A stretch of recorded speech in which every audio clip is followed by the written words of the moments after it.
जय श्री कृष्ण, जय श्री राधे श्याम। बार बार मंगलाचरण इसलिए नहीं करते क्योंकि ये प्रसंग सब उसी से ही संबंधित हैं। अत्यधिक लंबा वीडियो न बन जाए इसलिए कुछ कुछ श्लोकों का भावार्थ हो प्रसंग करते हैं। मंगलाचरण प्रारंभ में किया जा चुका है, अब भगवान का नाम लेकर के हम आगे बढ़ते हैं। इसके पहले 30वें श्लोक तक उन्होंने कहा, श्री सूत जी ने शौनकादि ऋषियों को प्रथम स्कंद के द्वितीय अध्याय में समझा रहे हैं कि वही परमात्मा ने पहले आदि सृष्टि में अपने पहले आत्माया से वेद को निर्मित किया और वेद भगवान की वास्तविक स्वरूप है, भगवान की वास्तविक गुणों की व्याख्या करते हैं। ये बात अलग है कि जो जैसा समझा जैन मत के श्राद्धवाद की तरह किसी ने हाथी का पूंछ पकड़ा, किसी ने हाथी का सूंड पकड़ा, तो परमात्मा के संबंध में अपने अपने मंतव्य रखे, परंतु सही अर्थों में भगवान की गुणों की निश्चित रूप से जो व्याख्या की गई है वेद में, वह वास्तव में अद्वितीय है, त्रिकालाबाधित है, अनिर्वचनीय है। आत्मबुद्धि से जिन लोगों ने जितना समझा उसी का भावार्थ प्रस्तुत किया, क्योंकि शास्त्र में कहा भी गया है कि वैदिक शब्द अनेकार्था, वैदिक शब्दों के अनेक अर्थ भी हैं। कुछ लोगों ने जो भी परिश्रम किया वेदों के सार्थकता में, वो बिल्कुल समाज के लिए प्रेरणा स्रोत रहेगा। आगे कह रहे हैं भगवान से के उस स्वरूप को श्री सूत जी शौनकादि ऋषियों से कि तया विलसते स्वेषु गुणेषु गुणवानिव,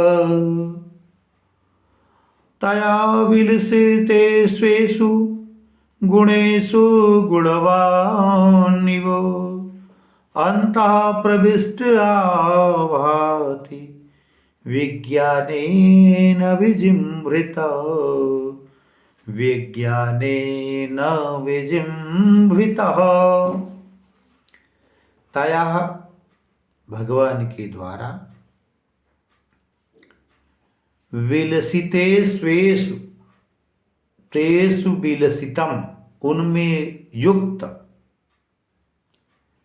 कैसे गुणेषु गुणवान इव, जैसे गुणवान में गुण निहित रहता है, गुणी गुणवान एकदम युक्त रहते हैं, मिले रहते हैं। कहें ठीक उसी प्रकार से अंतः प्रविष्ट आभाति परमेश्वर भी, वो परमात्मा भी उसी में अंतः प्रविष्ट हुआ रहता है। आभात माने प्रतीत होता है। विज्ञानेन विजिम्रता, विशिष्ट ज्ञान के माध्यम से ही जाना जा सकता है। कहते हैं, इसका उदाहरण दे रहे हैं, बड़ा पवित्र उदाहरण भागवत महापुराण में जो भी उदाहरण दिए गए हैं वो एकदम सुष्ट और पवित्र है। उनका संसार से और संसार का बड़ा संबंध रहता है। उन उदाहरणों के माध्यम से निश्चित रूप से व्यक्ति का कल्याण हो जाता है। कह रहे हैं, यथा ह्यविहितो अग्निर दारुस्वेकः स्वयोनिषु, नानेव भाति विश्वात्मा भूतेषु च तथा पुमान्। यथा ह्यवहितो, अंतर्हितो ये जिस प्रकार से वग्नेर दारुस्वेव, आग, समस्त अग्नि उस लकड़ी में निहित रहती है, दिखती नहीं। कोई भी लकड़ी की वस्तु हो उसमें आग निहित है। कुछ लोग कहेंगे तुम लकड़ी के तख्त पे आराम करते हैं, लेकिन उसमें आग का तो हम लोगों ने कभी अनुभव नहीं किया। कह सकते हैं, कहना भी चाहिए, क्योंकि प्रत्यक्ष उसका दर्शन तो हो नहीं रहा है, लेकिन है आग उसी में निहित है। आग अगर उस लकड़ी में ना होती तो प्रकट कैसे हो जाती है? उसके लिए परिश्रम करना पड़ता है। बाबा तुलसी ने लिखा कि अतिशय रगड़ करे जो कोई, अनल प्रकट चंदन ते होई। माने दारू, वो लकड़ी से तात्पर्य यहां उन्होंने किसी पर्टिकुलर विशेष वृक्ष की बात नहीं की कि इसी वृक्ष में अग्नि का निवास होता है। बाद में आया है आग्निगर्भा समीयो, आग को समाहित करने वाले समी वृक्ष विशेष रूप से।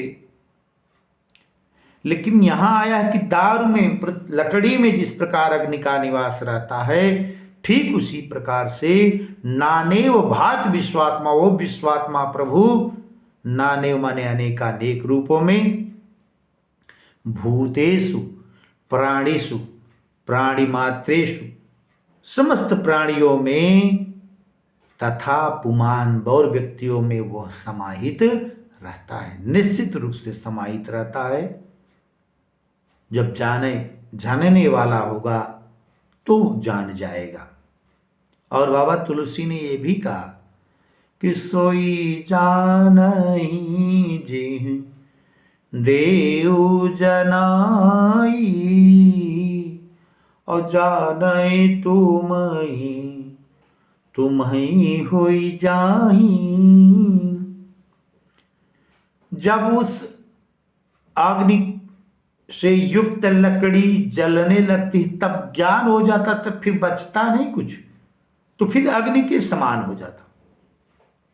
ठीक उसी प्रकार से अभी जीवात्मा भिन्न भिन्न दिख रहे हैं, फला फला फला, लेकिन जैसे उस परमात्मा तत्व में अंतर ध्यान होंगे तो फिर उसको ढूंढना बड़ा कठिन हो जाएगा।